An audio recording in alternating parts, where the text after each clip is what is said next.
Hi, everybody. Welcome back to another week here at Wire Differently. We have got, as usual, me, your resident business designer, Christina Blue Hooper, Victoria Caldwell, your fractional COO and expert of people systems, Mindset Melanie Branch, who can tame your brain and get it to do the things you need to do, and special guest this week, Chanel Robe, who is an expert of processes and systemization in businesses, which is so needed because we know how bad things go when you don't have the right processes in place. Like you can't just throw people at a scale problem. You have to throw processes at a scale problem and then have people run those processes. So I am super excited to jump in. I'm going to let Victoria introduce our guest because I know you brought her on. You know a little bit more about her. So dive in, Victoria. Oh, that was unexpected. Well, we're live, y'all. You got this. You know what?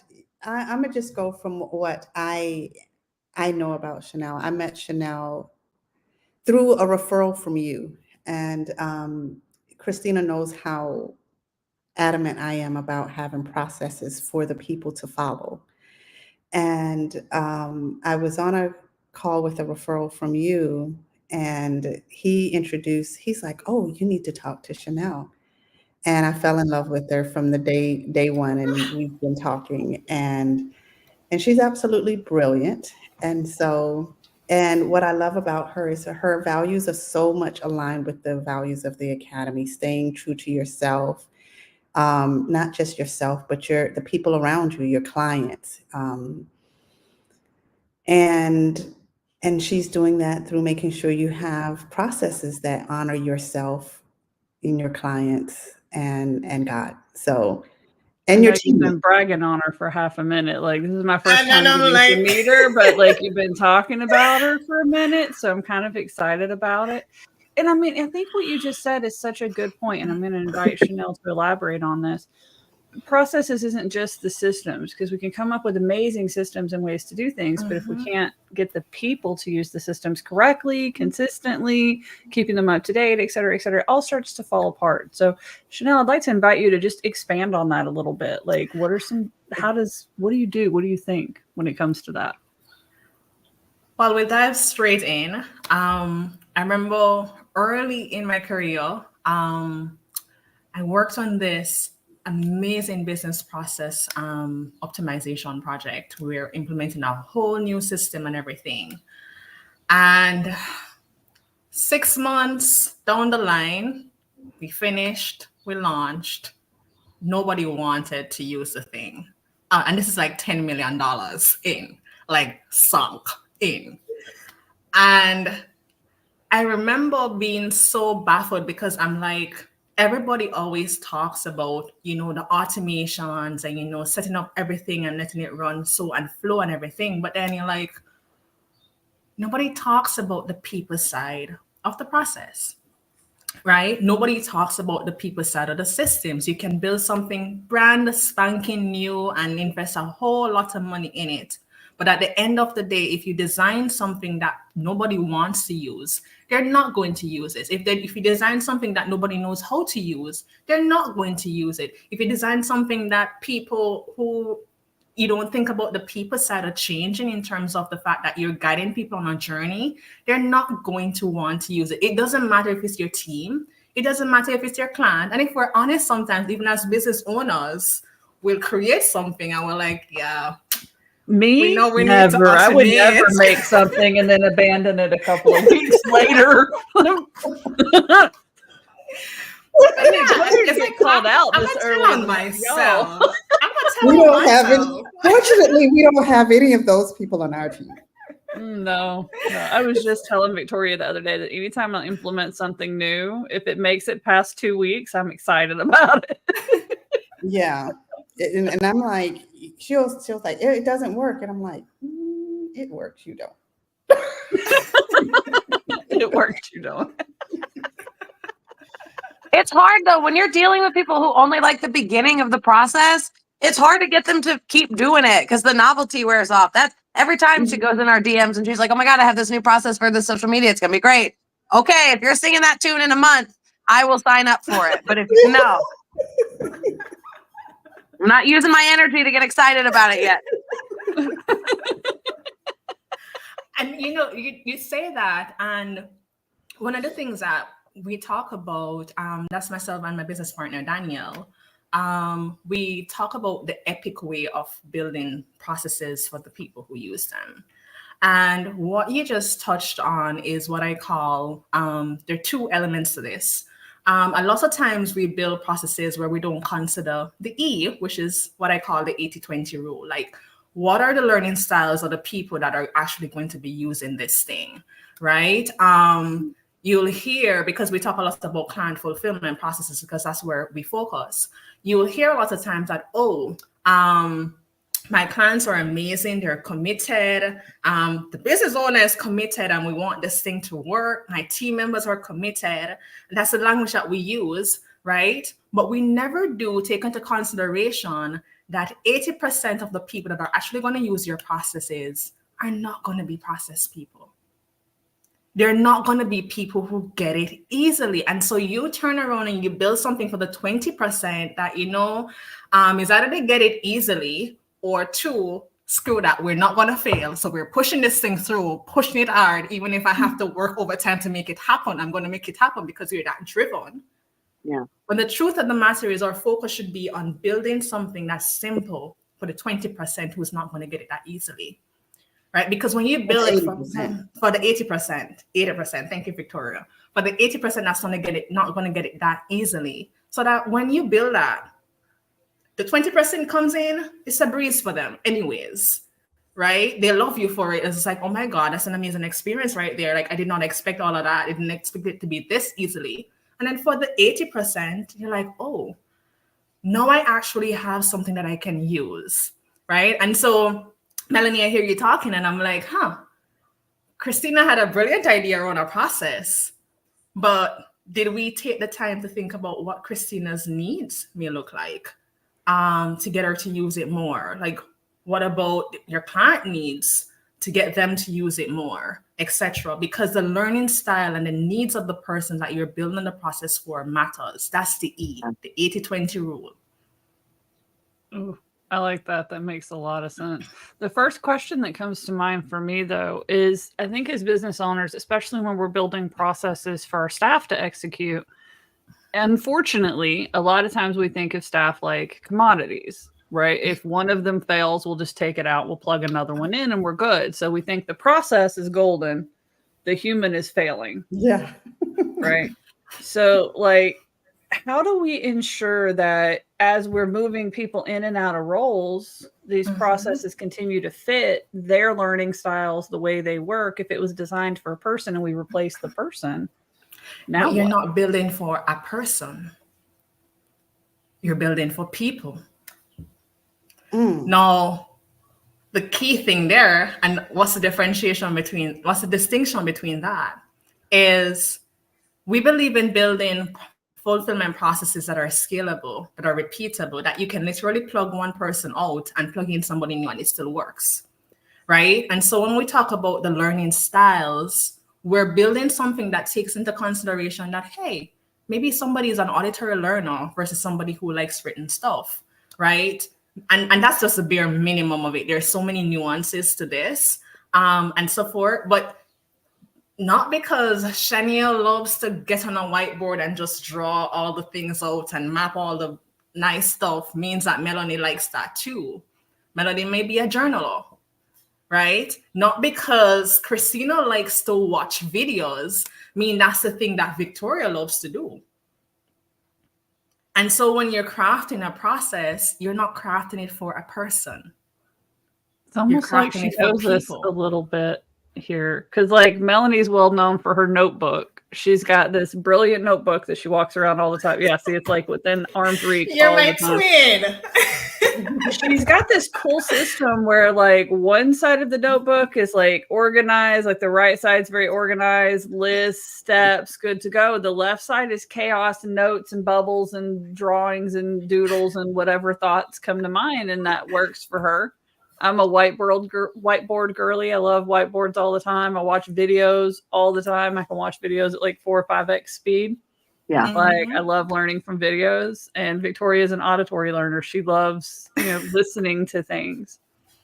So I mean, it's like we've experienced that just within our own selves and just the three of us and how we like to learn differently and making little accommodations, like sending voice notes instead of big, long written things and stuff along those lines to accommodate each other. We accommodate our students on campus by making sure we have written, we have video, we have audio, we have worksheets, we have, like, if you need to be detail oriented and follow along, we've got that. If you just want to watch the video, you've got that. So different learning styles, and being able to accommodate that, I think, is something people do leave out of processes. Most of the big SOPs that I've seen are written with screenshots. Right. There They you go. probably not. Some of Or them. a whole bunch of texts. Victoria said, Or like a really long video that's like partially them trying to figure out how to do it while showing you how to do it, and it's just like a mess. Yeah. And it's not edited down like at all. Yeah. Especially when we've got these tools. What are some of those ones now that let you like capture processes? My brain is blanking. There's like 2 or 3 of them, and you like install them in the Chrome browser, and it'll like take screenshots as you do the steps. And I know what you're talking about. I can't think of the name. None is coming to mind right now, but I know exactly what you're talking about. We'll put it in the show notes. Yeah, I'll put it in the show notes because I'll think of it as soon as this episode ends. I'll be like, yes, because there's like 2 main ones that everybody talks about all of the time. But I mean, the resulting is they're like, done. Look, I showed somebody how to do it. Why do you think that doesn't work? Yeah. Because you took me down to Spain and then back up to Germany, and then you took me over to Australia, and it's just like, well, one, I don't learn like that. Yeah. Number one. 2, I'm not gonna sit and watch a 30-minute video that tells me nothing until like the end. 3, written content is just not my thing. I will get bored and then my eyes glaze over halfway through it if I make it halfway. Let's see. Yeah. Well, and I mean, shouldn't it be at least somewhat related to the task? I've had people hand me like 45-minute long videos, like 10-page SOPs for something that takes 5 minutes to do. Yeah. And I'm gonna laugh because that's the C. Communicate the right epic. Again, the C is communicate the right thing at the right time. Yeah. Whether it's the next step, whether it's the next piece of information that's needed. I preach this, don't overwhelm people. At the end of the day, your process is taking people from a point A to a point B, your starting point to the result that you want to get to. And whether we think of it this way or not, is we're literally taking people on a journey to a change, right? And people don't like change at all, right? We don't like change. Like, I have been known, like, okay, I get on a bus and this is my seat, and I'll get upset if I get on that bus and my seat is taken. Like, I'll get upset. Like, there's a way that people just don't like change. And so if we are not creating an environment that fosters that change, and we're overwhelming people right off the go with things, then don't be surprised when they do nothing. Because guess what? Overwhelm leads to what? Procrastination, analysis paralysis, all of that stuff. And then you wonder, okay, why? I've given you all of this stuff, right? And I know I'm going to get preachy because I really, really hate a portal. Oh, we love our soapboxes. We'll just hand it right over to you. Enjoy. I'm not going to get preachy because one of my biggest achieves ever is when you hear, okay, we're going to give you access to our portal with all of our fabulous videos and all of our fabulous resources. And then I'm like, okay, but where do I start? Number one, where do I start? Like, here's a goal that you told me that you could help me get to, but where do I start? Right? And that's overwhelming in its truest sense. Throwing a whole bunch of things at me and expecting me to swim when I'm not even a swimmer. We do that to clients and to staff members. I know you've mentioned a few times like processes for clients as well as team, and we're kind of bouncing back and forth around both. But I mean, we do that to clients, especially membership programs. Yeah, membership programs are huge for that. We're going to just dump a bunch of knowledge in a knowledge base, and we're going to take your money, get you signed up, and say, there, go have fun. Ta-da! Like, Good you got luck. this, no floaties, no, just jump in, dive, Yeah. swim, go. And then you wonder when I die, when the client decides that they want to do a chargeback, they want a refund. When they decide that, hey, they're not going to talk about you on social media, rave about your work with you again, it's because you literally drowned them. Yeah. Yeah. Yeah.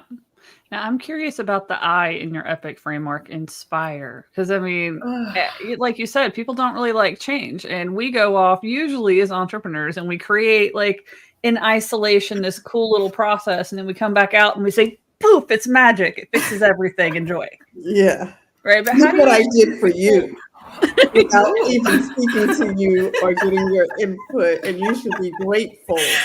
So we're in confession now, you know?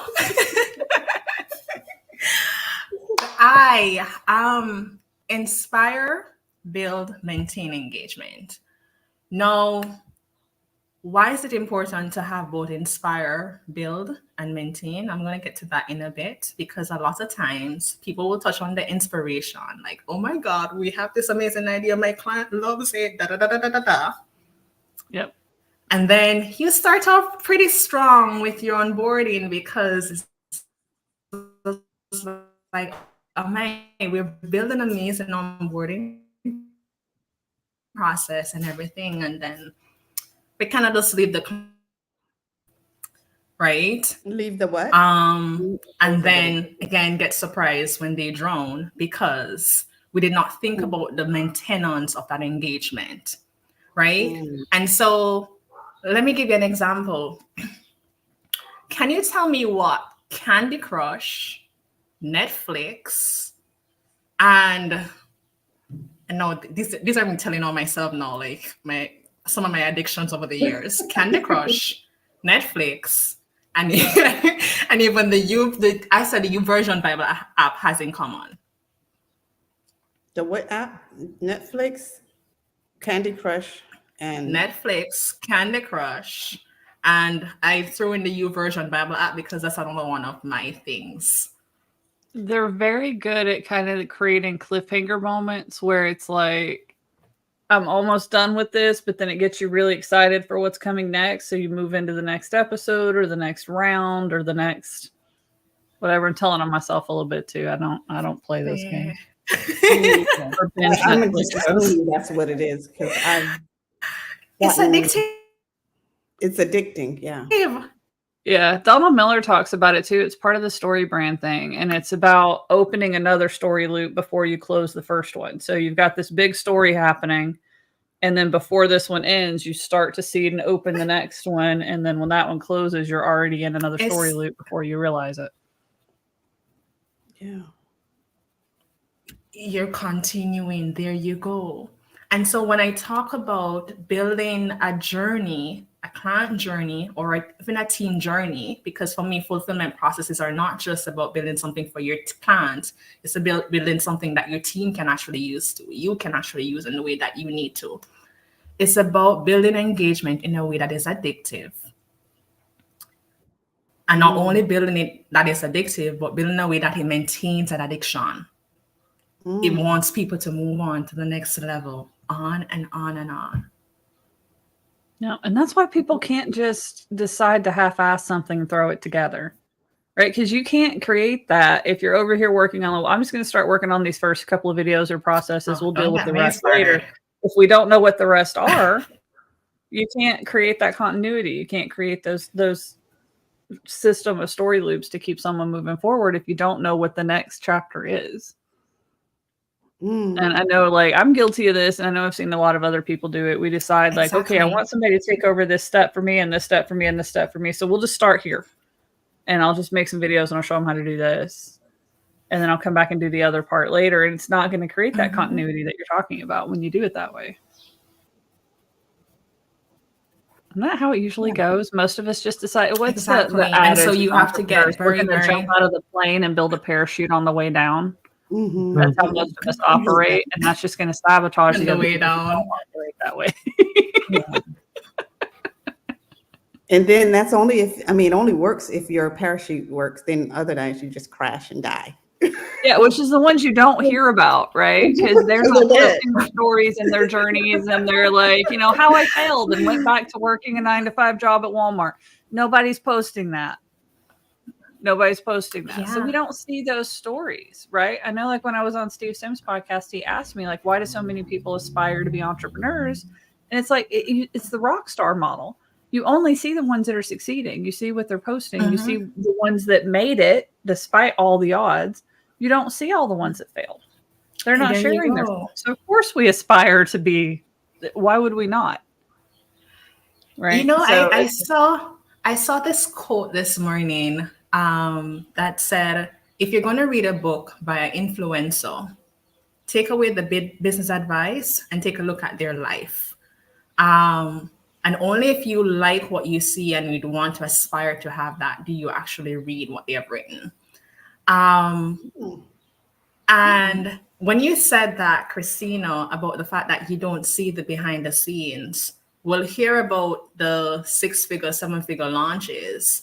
We will hear about how many clients that you got in. You'll see the fancy vacations, but nobody talks about the fact that, hey, you built something where that literally your client retention is crap.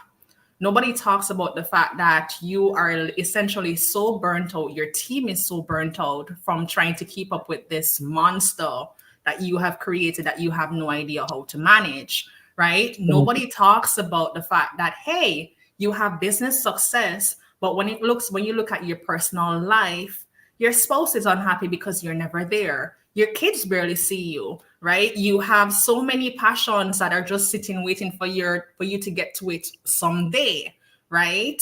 There's so many things that you want to do. Start a nonprofit, write your book, speak, that you haven't been able to do because guess what? Your business consumes all your time. We don't hear those stories. Yeah, and we don't even hear the full story of the stories that we hear. Right. If somebody's taking amazing photos while they're on vacation, Melanie's got a story that she first realized when she went on vacation. She slept through the whole thing. 7 days in a mountain town. And what you wouldn't see is, say, Melanie decided when she first got there and she was excited that she took some pictures. She took some B-roll. Melanie's really good at that. She could post that out and talk about her amazing vacation. And you never see that she was so exhausted she slept through all 7 days of it. Right. Or you never see that this, husband and wife are out having a good time on vacation, taking photos, sharing some little stuff. But it's the first time they've been together and they took that vacation to save their marriage.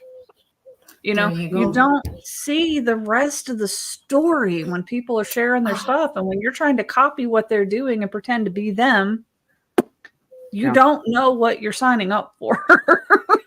Yeah, exactly. I always say when you're looking at, and people get so up in arms about an influencer's life, and I'm like, you're seeing at most 1%. Yeah, maybe even that. Like that may be a stretch sometimes. Like you're not. I think 1% is a stretch, and but just to give you, a round number, you got 99% of this person's life that you don't. No. And literally people are spending time and investing time and energy and emotions into what somebody is doing on what you see in that one little small bit. Anyway, getting off topic, but yeah. It's a good one. And it leans into this next kind of conversation starter that we've got here. Some common time-saving strategies and why they backfire, because we see people that are sharing, my 4 a.m. wake up routine process, right? Or they'll let you buy their SOP library so you can just plug and play these libraries into your business and take them and run, right? So what are some of the things that you see pretty commonly, Chanel, that people are trying to do to save time, and why doesn't it work like they hope it will? That one more planner is not going to save my life. I'll take the 2 biggest ones. And that's definitely people saying automate as much as you possibly can. And 2, if you want to get bigger, you want to grow your business and have time freedom, hire team. And hire a team. Yep. Now I'm going to sit quiet because y'all already know. You already know. She's go And ahead. we have been talking around this like since the conversation started. And let me tell you, your automation is only as strong as your process. One. So if you have a crappy process, don't be surprised when you get an automation that you end up have no confidence in actually that it will actually run. So you bypass it. Hello, that's time. Don't be surprised when your clients come in and nobody wants to use it. And so you end up in firefighting mode all the time, being pulled back by your hair into the weeds. That's time, that's money. Because now, if your clients aren't using it, they're not getting the results that they need to get. And because they're not getting the results that they need to get, guess who's not going to want to rave about you anywhere? Who's not going to want to work with you on repeat again because they haven't gotten what they needed to get? And so, and plus, we're not even going to talk about the fact that amount of money that you would be investing every single month to keep these automations running. That don't work. Right? And so essentially you have lost, you're now losing time, you're now losing money that you thought would have actually gotten the time that you want to do other things. And that's just the automation. Christina, Victoria, Melanie, we've been talking about the team for a bit. And we both know, again, no matter how awesome a team member you have, no matter how competent they are, if you bring a competent, awesome team member into a crappy business end, don't be surprised when they can't perform. Don't be surprised or refuse to perform. That's the thing. It's like, I'm not doing this. This is, especially. Or they'll show up with the least amount of effort because they have to turn off the part of themselves that gives a damn to do the job. There you go. And then you talk about, you start wondering, well, I thought this person was everything, but why is it now that I am always down in the weeds? Why is it that there's so many problems popping up? Why is it that they're taking so long to do these things that I typically could have done in an hour? We don't have any. Yeah, I've never experienced that. I've never felt that way, ever. No. That's when I give those. Yeah. Victoria's face lets me know I'm doing something stupid.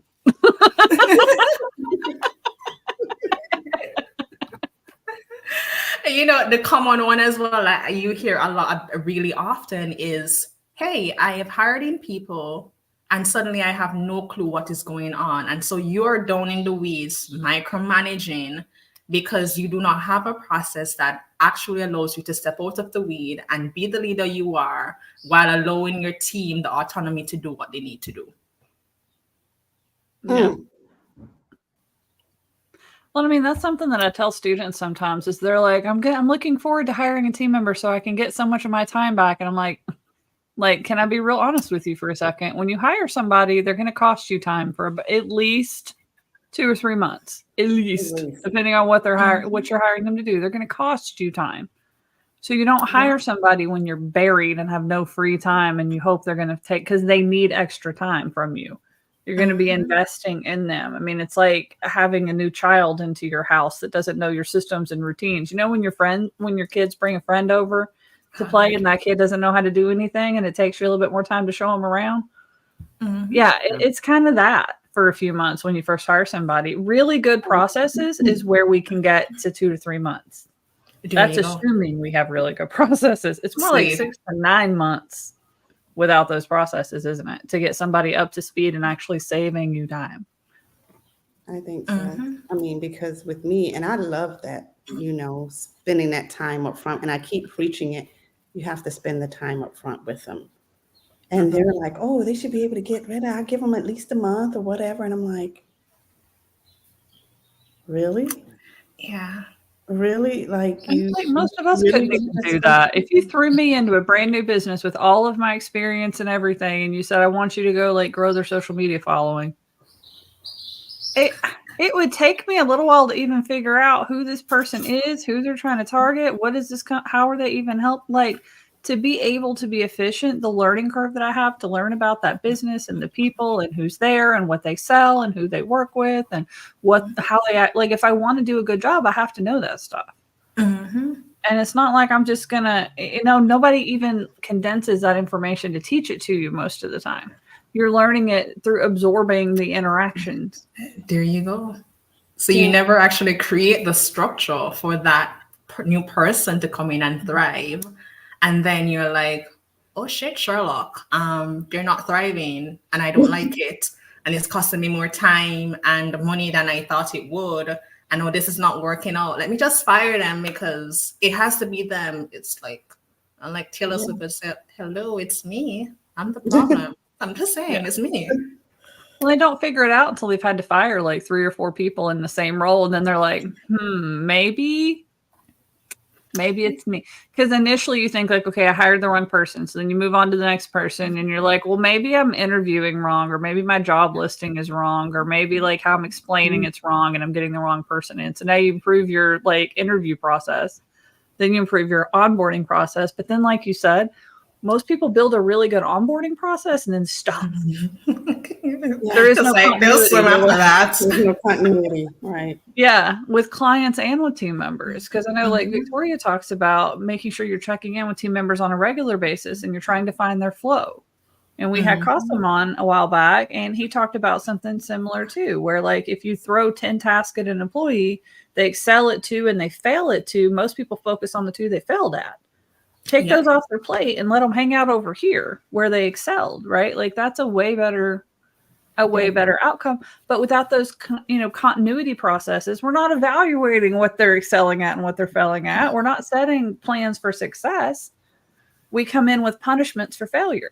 We come in with performance improvement plans, but we don't come in with how are we going to get you to your highest self inside this company. Right. That was my little soapbox. Yeah. Look, she's been well trained. It's just like, see, this is why you spend the time, because then you don't have to do anything. Because it's yeah. I mean, you get the right people in place that have the right stuff. You give them the right systems, and you check in with them regularly as people to make sure they're okay. And amazingly, they perform better. I can't imagine why. Can you? It's so obvious. That's the thing that kills me. Most of the stuff in business, once we learn it, we're just like, how did I miss this the whole time? It's so stupid. And that's why, and Christina gets on me all the time about stuff, because when it's just so almost stupid simple to me, because I'm like, how could somebody like not get this? She has to constantly remind me that everybody else is not you. There you go. And then we end up here, and I'm like, well, of all people to be telling me that, I'm the one that has to hear it from too. Yeah, I was just like, Christina got on a soapbox, and I'm like, oh my Lord, here, I feel like I want to start a soapbox too. Yeah, and then I was like, well, let me just hold that one. And then it's just like, well, Victoria, because they're not you. And that's the other thing. A lot of business owners get into business, whether it's and interact with team members or even with clients, with the assumption that these people are mini thems. Like, because I can do it, you can do it too. And because I do it this way, you can do it this way. And that reminds me of, I remember growing up, I used to hate cooking. I did not hate cooking because I hated cooking. I hated cooking because my mom would say that this is the way to do it. No, I am an absolute chemist in the kitchen. Like, give me a bunch of ingredients and I'll create something magical, right? That's just me, right? And so I hated it because of that expectation that I needed to do it this way, or I needed to do it the way that you knew how to do it and the way that you did it well, right? And so that's one of the other things that we need to, which is why it goes back to the learning style, the needs, right? Concern the people in the process, is we have to stop thinking that we're bringing in people who are replicas of ourselves. We don't want replicas of ourselves in our business anyways, right? Yep. I want somebody who likes it more than I do and who'll do a better job at it than I will. I don't want someone to take the things I like doing away from me. I want them to take away the things I don't want to do and I don't do well. Yeah. I love that analogy though, cooking, because I think we have all had an experience where we picked a recipe for something a little adventurous that we maybe haven't done before, and we think we followed the whole thing and it didn't work. It just not the result we were expecting. And it's something that we didn't understand that the creator of the recipe took for granted. Right? Like if you're going to make biscuits, you have to have cold butter. You know, they don't emphasize that. They might say like cold butter, but like they, you know, instead of room temp. But like if you don't know some of those basics and recipes, especially baking recipes, those things are like, if you don't know some fundamentals, you're going to get it wrong. And they make assumptions that you know certain things. And I think we do the same thing in processes, don't we? We do the same thing in anything that's easy for us. And that's the hard part. The expert curse. Yeah. It's like you see it all the time with me. Like I could see this and then you're over here telling me, yeah, but you're underestimating that this is easy for you. And I'm telling you this all the time. We had this conversation the other day where, if we want to call it a conversation, but it was a back and forth. And it's just like, to me, certain things are just like, I really got to tell you that? Like, yeah, you do. Because you're the expert. She's not. Well, I mean, it was in general, but yeah. And I'm like, really? Okay. Oh no, Victoria's been blown away. She's been helping me try and create a better process for like what I'm trying to do this day, what I'm trying to do this week, what I'm trying to and something stupid simple. Like in her mind, she's like, well, we make a to-do list. If we get about 80% of it done every day, that's good. And I'm like, it's supposed to be 100%, isn't it? We complete 100%. That's the goal. If I make a list, I want to finish it all. If I don't, some of it just rolls on to the next day and then the next day. And then like, isn't the goal to make the perfect to-do list so you can check off the whole thing every day? I would like you to understand that a to-do list has to be reasonable. And from our experience over the past, 12 to 18 months, you bite off a little bit more than you can chew. You overestimate. It's a wonderful feature and it's fantastic. And it does make us love you, but it also requires the learning curve, the grading curve. There's a scale to what. So if you send us your to-do list that's this long, both of us are like, okay, so we're thinking this much is going to get done. And then if you get more than that done, we're happy. Yeah. Victoria said her standard for herself is about 80%. And then her standard for me is like, if we do 60%, she's good. Like you did a good job that day. And I mean, that's the perfect example though, because like to the two of them, they're both like, we never expected you to do the whole thing. And to me, I'm like, why wouldn't you? Well, I'm operating under that assumption. So like the process for make a daily to-do list never said a to-do list that you won't 100% complete. Well, it's also, if we think about it from the mindset perspective, if your factory operating settings are overestimating your abilities, we are better off going with that, right? And saying, all right, this is what she does. So let's get a system in place for it, because everything gets done when it needs to get done. It's just that you like to bite off more than you can chew, and that's okay. Yeah. And Chanel could easily she's like voicemail. She's like, so hold up, let me get, because I'm like, you don't. And she's like, so you mean it just rolls over and it just keeps piling up? And I'm like, no, it gets done. And then otherwise, what somebody does, they'll freak out, get overwhelmed, and do nothing. So 60% is better than 0%. 60% done is better than 0%, and because the 0% is when things pile up.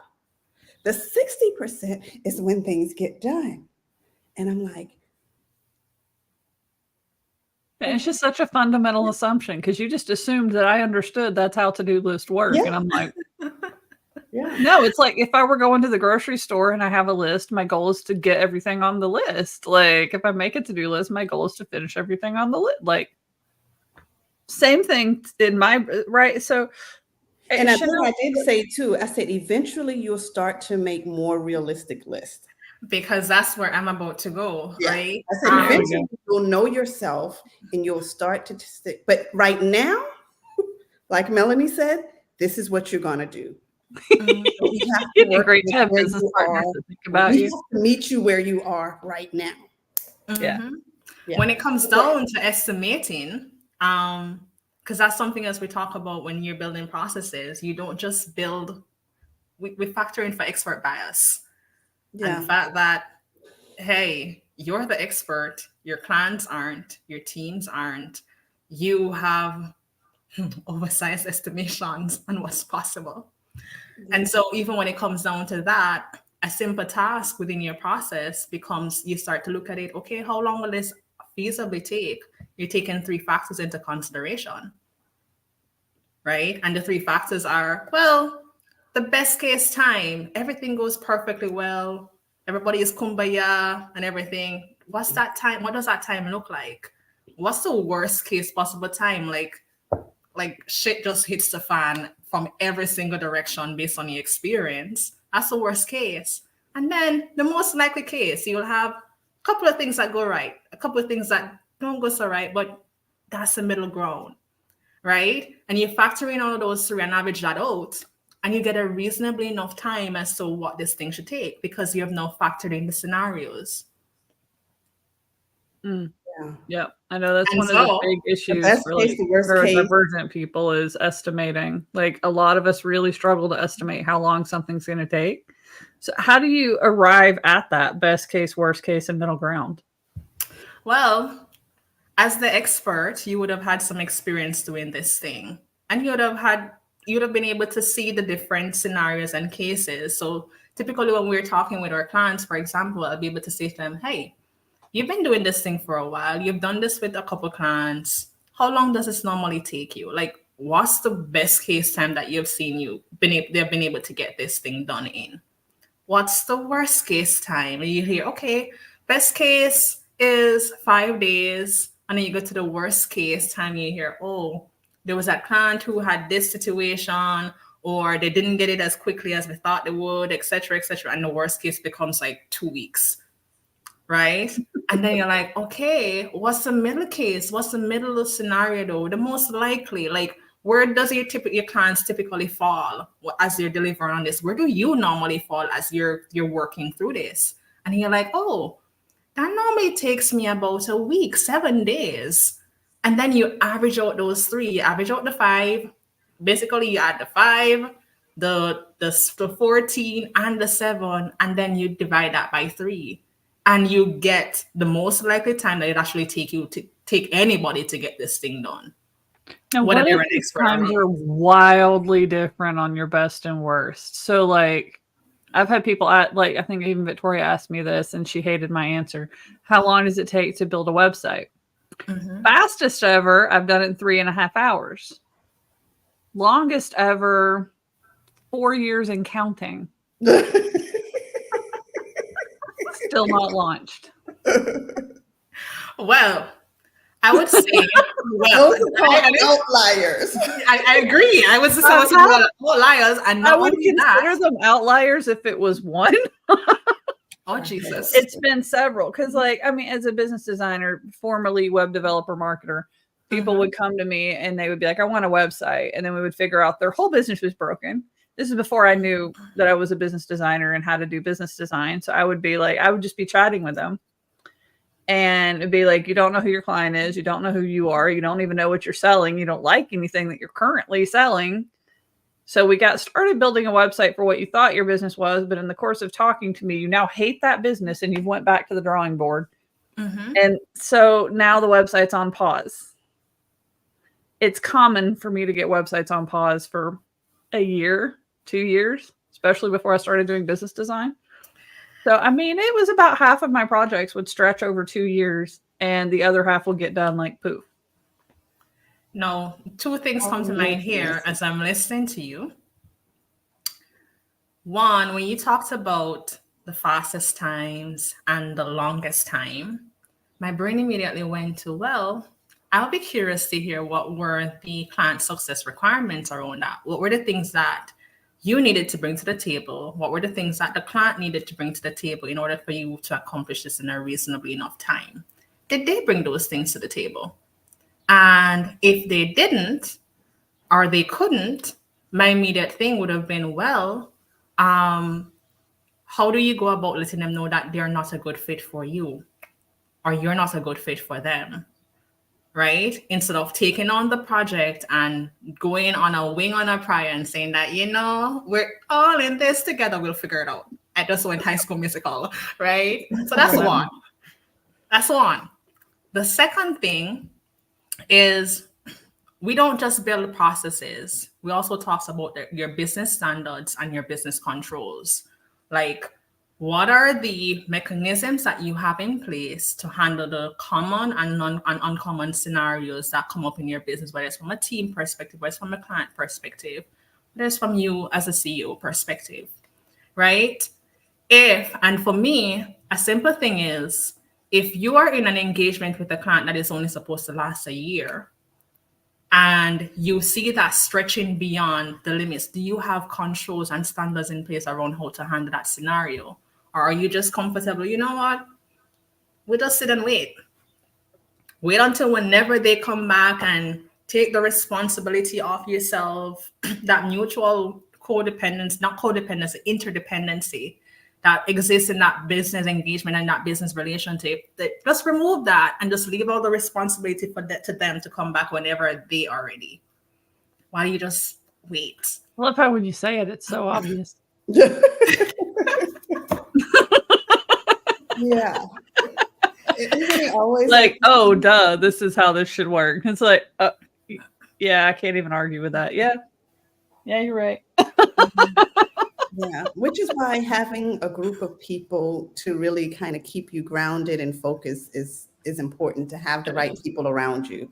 Mm-hmm. Because we do this all the time. It's like, okay, and each of us will say something to the other, and I'm like, really? Yeah, you never thought about that, right? I'll be on something for weeks, and then we'll have a powwow, and then we'll be done with it. And like the other day, and I'm like, I should have just delegated this a long time ago. Why did I spend 2 weeks on this when I could have just delegated it? That's what you do. You delegate it. So I did. But she had it done in like 10 minutes. And I was like, dang, 2 weeks when this could have been done in like 10 minutes? I did it because I'm like, no, I have to do this and I have to do this, and got on, we got into a powwow, and I said, well, then you do it. You do it. Yeah, I was like, I didn't realize you were even still working on it. You said like you were working on a headline for your website, and I'm like, okay, cool. I'm sure you got this. And then a couple of weeks later, you're like, you're still working on it. I'm like, well, it wasn't the only thing I was working on, but it was really getting to me, because when it's your stuff, it's, you can't, we can't do what we do for other people. Yeah. So brilliant. Other people can't do things the way we do them either. And I think that's probably like, I'm going to pop this one up, like practical ways to actually do this. Because I mean, a lot of us struggle with this, right? It's like, just because I can do it this way does not mean somebody else can do it this way. Like, I have literally never been able to hire someone to take websites off of me, which is why I used that example earlier, because I end up doing business design whenever I'm doing a website. So I thought that nobody else could just do a website like me because they couldn't understand the client like I could. And I couldn't communicate what I could see to a team member. So I never got an outcome from anybody I hired to write content, to build it. They couldn't see what I could see. Right. So like, Chanel, is that something that you run into? Because I mean, like when I'm talking with somebody, I understand who they are, I understand their clients, understand their business. And for a period of time, I know their business better than they do. Mm-hmm. And I can't even communicate it to them, right? Like it took me over a year, I think, to communicate my vision for what I saw Victoria doing to her, to where she was like, yeah, yes. And then I come back and I'm like, right? You know what? No. Yeah, I can't even get the entrepreneur to understand what their business is, let alone a web developer or a copywriter to understand what they're building. So, I mean, have you ever run into that where you just cannot get it out of the entrepreneur? And how do you take their genius and systemize it? Do you know? This is more common than you realize it is. Where a lot of business owners, and myself included, at times will think that, oh, what I do is so customized to the client that there is no way possible this thing can be systemized. Hate that. And what do I have to say around that? There may not be nuances that you cannot necessarily systemize the nuances, but if you take a step back enough, you will actually see pillars of it that can be systemized, that allows you to not focus so much on the pieces that you are not necessary in and only need to be in the pieces that you're necessary in. And what do I mean by this? A lot of times when you hear, for example, about a client fulfillment system, people look at it from basically three stages. You'll hear three stages. You'll hear people talk about onboarding. They'll talk about the main part of delivery as this big blob that you just do. And then you'll hear, if you're lucky, offboarding. Because after the blob finishes, a lot of people just like, bye. And that's about it. They never really do offboarding. And when I look at a process, that blob has parts. There are things that you're doing, there are things that you expect your clients to do, that feeds into the work that you do together and how you do that work together. And then there's a way around how to hand it off. And so that blob for me becomes onboarding can be broken down into pre-boarding and actually onboarding your clients. Pre-boarding means they're actually preparing them to work with you, one. Onboarding means that, hello, we have kicked off, we're happy, right? And then you shift into that big blob there into, hey, let's plan. Let's plan how we're actually going to execute on this thing. What are the things my team needs to do? What are the things I need to do? What are the things my client needs to do and get to me in order for us to start on the main core of the output that we're working towards? And then it comes on to actually delivering that output, right? What are the things that you actually need to be doing and collaborating between each other, whether it's in calls, whether that's in a Google Doc, whether that's in a membership in some way, shape, or form? What are those steps that everybody needs to take? Everybody has a part to play, right? And then, of course, once you have done that piece, it becomes a matter of, okay, are there any training that needs to be done? Is there a handover that needs to be taking place? All of that stuff. Is there post-implementation support that chips in, right? And suddenly the blob that was initially so mystical and mysterious, and it's just like, oh my God, I am the only one who can do this, becomes something that is now bite-sized. And you are able to truly assess, is this really something that I'm the only one who can do it? And a lot of times that answer solely becomes no. Yeah. I like that. I think like there's an analogy on something I tell people a lot when it comes to automation, that you can automate people as well. Like we don't have to automate the entire process. We can find some like key touch points where we send an automation to somebody on our team and remind them to go check in like a human instead of sending an automated message.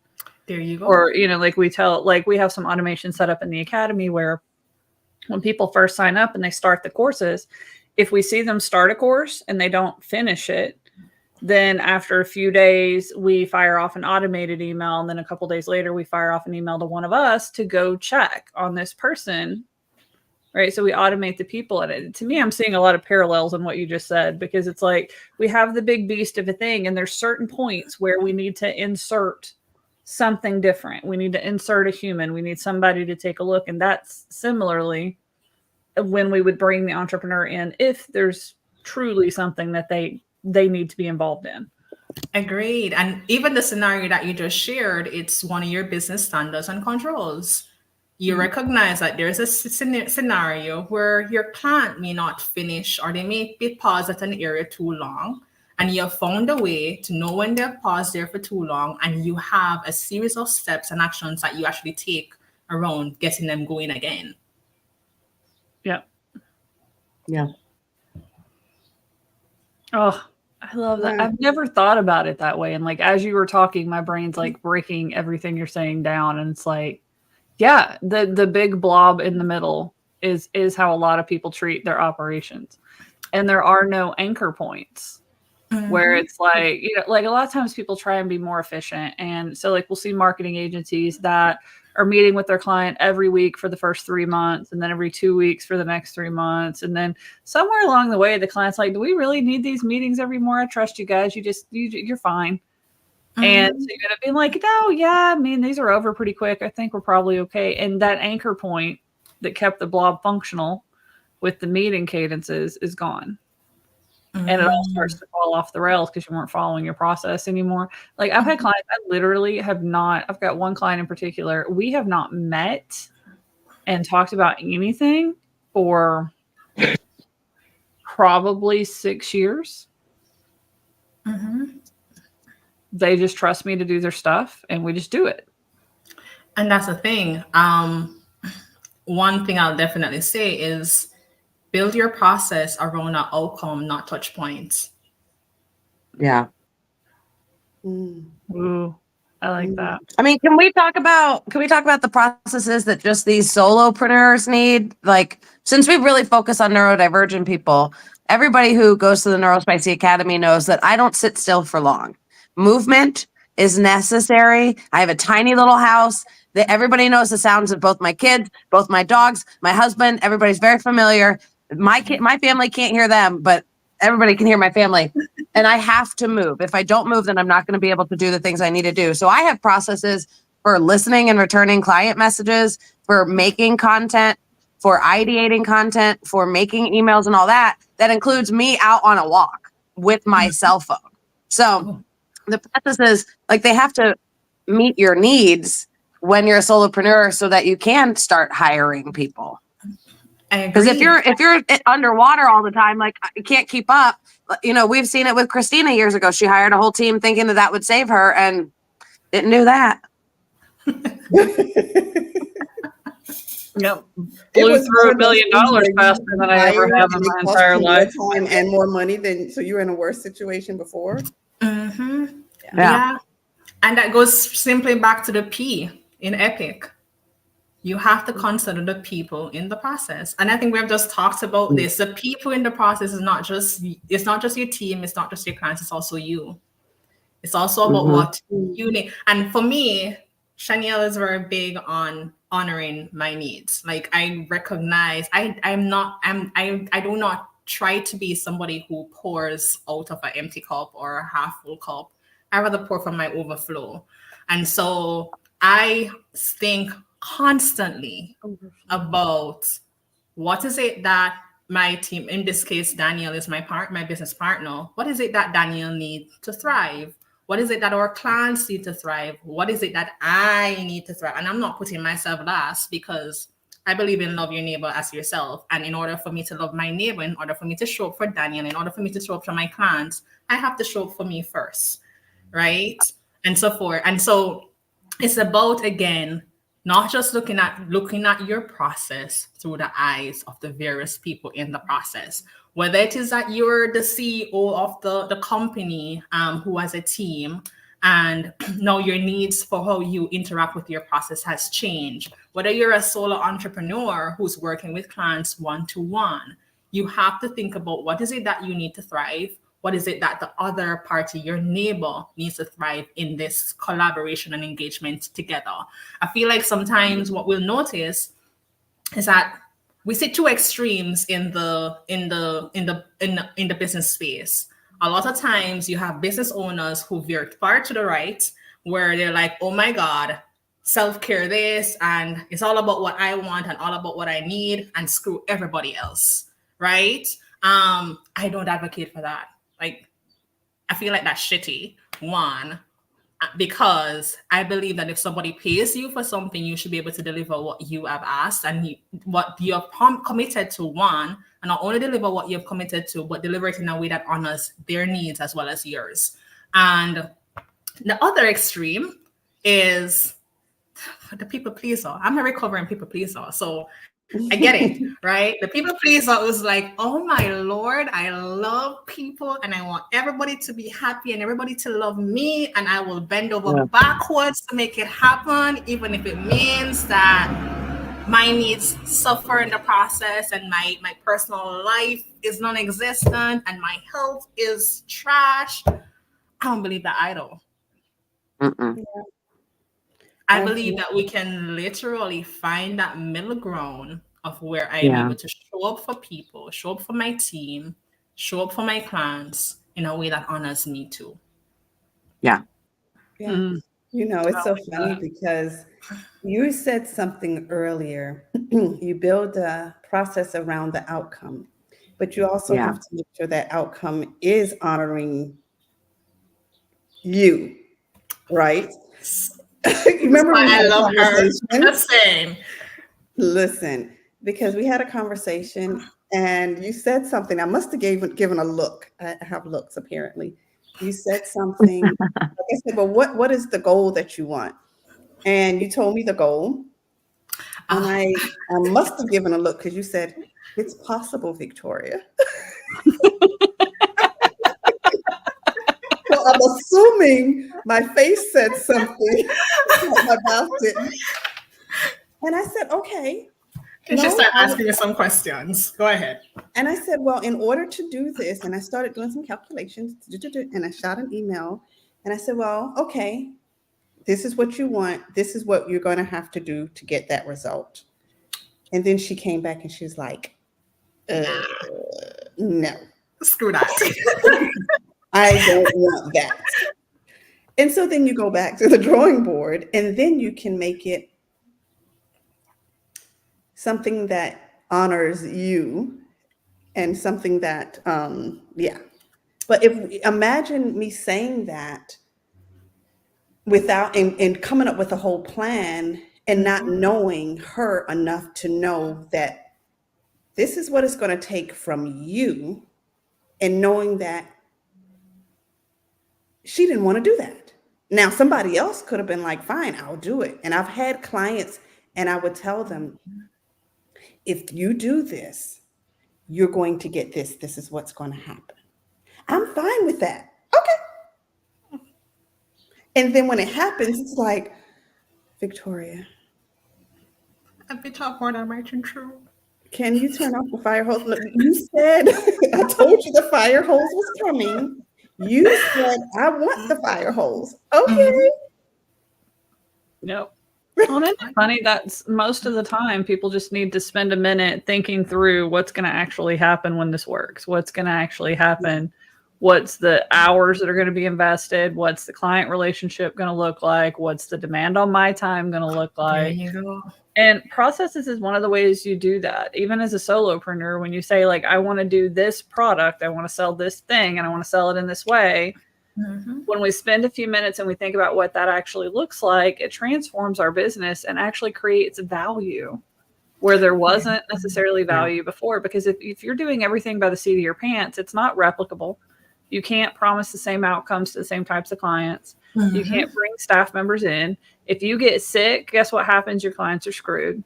They're just going to have to wait till you come, right? Like, there's nothing you can really do about it without having these processes in place.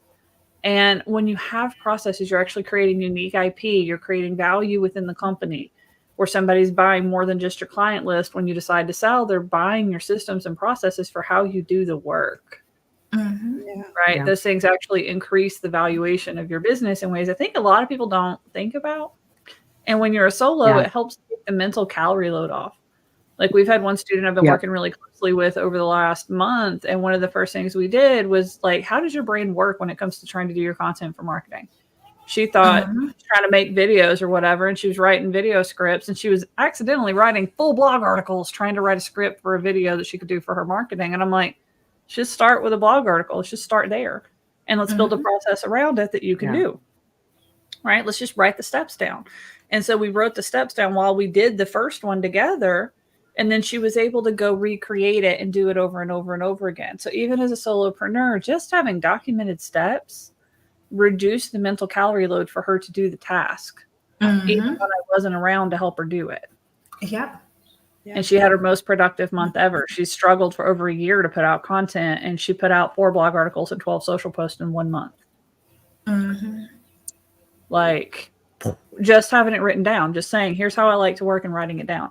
That's the power of processes.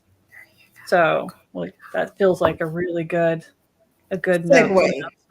Right. So, like, all right. So, Chanel, as we're wrapping up here, I want you to just like tell people, where can they find you? What do you do? How do you work with people? Who do you like to work with? Shoot your shot. She's just like, yeah, shoot your shot, right?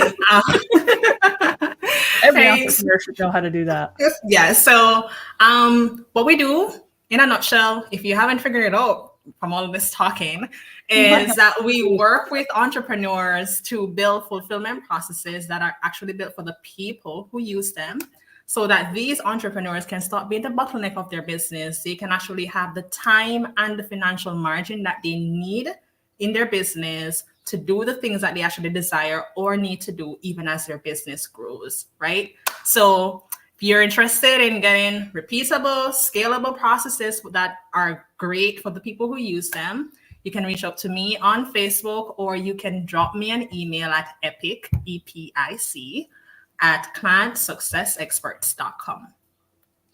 That's make sure we have that in the show notes for everybody too. So, oh yes, and I think we did drop a little gift for you as a starting point, right?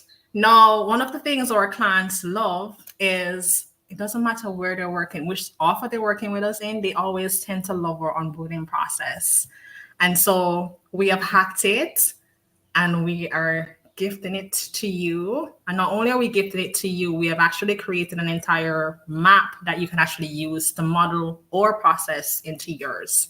So I think the link will be dropped, and you can go ahead and have fun stealing our onboarding process. Ooh, I love it. See, that's when you can tell somebody's thinking it through from the client experience. Most people would just give you their process and say, steal our process. They give you a way to map it into your own process and make it yours and tailor it to your needs. That's when you know you're dealing with a professional. I like it. All right, guys. Thank you so much for coming on today. Thank you, Chanel, for all the nuggets that you've dropped. Seriously, guys, if you're sleeping on your processes, wake up. It is time to go. And if you're not sure how to do that, head over to Neuro-Spicy Academy. Sign up for 30 days for free. I suspect we will have some content and trainings from Chanel coming soon. Nag. All right. We'll see you guys next week. Bye, guys. Bye. In the stream. Happy